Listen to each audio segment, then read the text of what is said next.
সে, তিনি হচ্ছেন আমাদের ঠাকুরগাঁওর একজন গর্ব। আমাদের হচ্ছে মির্জা ফখরুল ইসলাম আলমগীর স্যারের একমাত্র সহধর্মিণী আমাদের রাহাতারা ম্যাম। তাকে আমাদের এই বিদ্যালয়ে স্বাগতম, সবাই তাকে স্বাগতম জানাও। তোমরা সবাই জানো যে আমাদের এই বিদ্যালয়টি প্রতিষ্ঠিত হয়েছে 1993 সালে এবং আমাদের এই বিদ্যালয়ের নাম হচ্ছে পুরাতন ঢাকা বালিকা উচ্চ বিদ্যালয়। যখন 1993 সালের আগে আমাদের আশেপাশে কোনো বালিকা বিদ্যালয় না থাকার কারণে আমাদের আশেপাশের অঞ্চলের মেয়েগুলো শিক্ষার হাত থেকে বঞ্চিত হয়েছিল, শিক্ষা থেকে বঞ্চিত হয়েছিল। আর এই শিক্ষাটুকুকে গুরুত্ব দেওয়ার জন্য আমাদের এখানে স্যার ম্যাম এবং মির্জা ফখরুল ইসলাম স্যারের মতো একজন স্যারের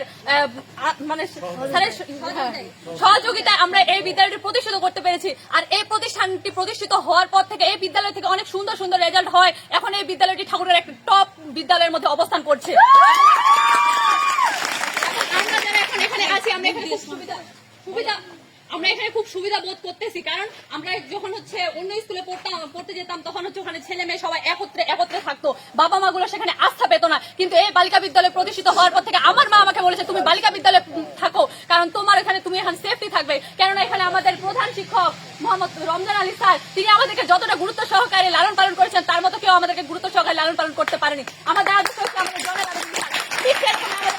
আমাদের ফরাতুন নাহার প্যারিস ম্যাম, যাকে আমরা কিছুদিন আগেই বিদায় দিলাম স্কুল থেকে, কিন্তু আমাদের মন থেকে তিনি এখনো বিদায় হতে পারেননি।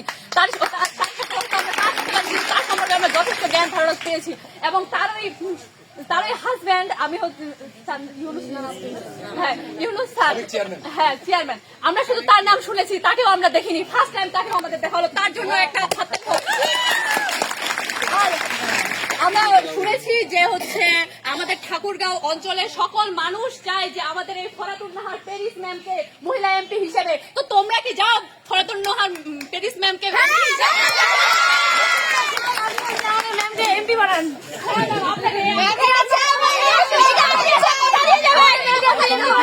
সংরক্ষিত কেননা আমরা হচ্ছে ম্যামকে বিদায়ের দিন কিছু দিতে পারিনি। আমরা শুধু হচ্ছে শূন্য হৃদয়ে ভারাক্রান্ত হৃদয়ে ম্যামের সাথে কোলাকুলি করেছি, এছাড়া আমাদের দেওয়ার মতো কিছু ছিল না, কারণ আমরা এখনো প্রতিষ্ঠিত হতে পারিনি। আমরা চাই আপনার মতো নেত্রী হতে, আপনার মতো বেগম খালেদা জিয়ার মতো নেত্রী হতে। তাকে কত সহিংসতার পরিস্থিতির মধ্যে পড়তে হয়েছিল। আমি এখানে আজকে সংক্ষিপ্ত ভাবে উপস্থাপন করতে এসেছি, কিন্তু আমার মুখ থেকে অনেক কথা বের হতে চাইছে, কিন্তু আনন্দে বের হচ্ছে না। কারণ আমি শুরুতে ওখানে আমার আনন্দগুলো এক্সপ্রেস করেছি যে একজন মা যখন হচ্ছে প্রসব করে তার বাচ্চাকে দেখে তার যতটা আনন্দ হয়, আপনাকে দেখে ঠাকুরগাঁর গর্বকে দেখে আমাদের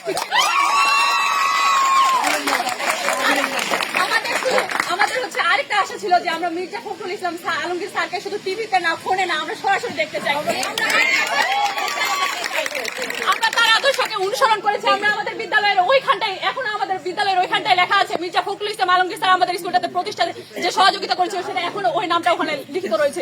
আওয়ামী লীগ এসেছে, জামাত এসেছে, যা খুশি তাই আসুক, তারপরে ওই নামটা কেউ মুছতে পারেনি। আমরা যতই সমস্যায় পড়ি, আমাদের ওই নামটা থাকবে, সারা জীবন ওই নামটা অক্ষরে অক্ষরে লেখা থাকবে। পরিশেষে আমরা এখানে যারা দাঁড়িয়ে আছি, বসে আছি, আমার সকল সহপাঠী, আমার ছোট বড় বোন, সবাই আমরা আমাদের সালামটুকু স্যারের কাছে পৌঁছে দেওয়ার জন্য আপনাকে আহ্বান করছি। আমাদের সাথে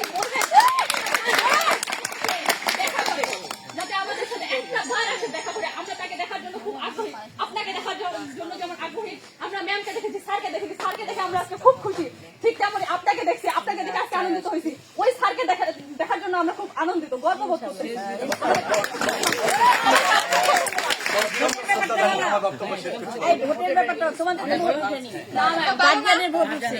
অবশ্যই দিবে,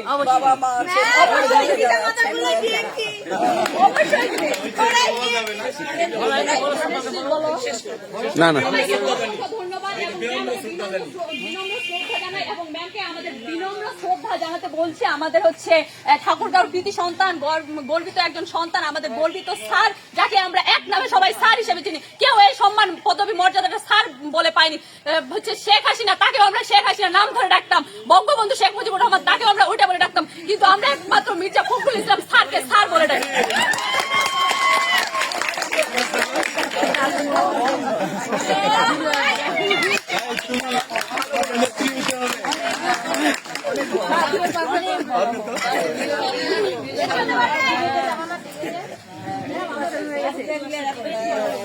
আসলে ও সুন্দর বক্তব্য, ওর জন্য আরেকটা হাততালি হোক।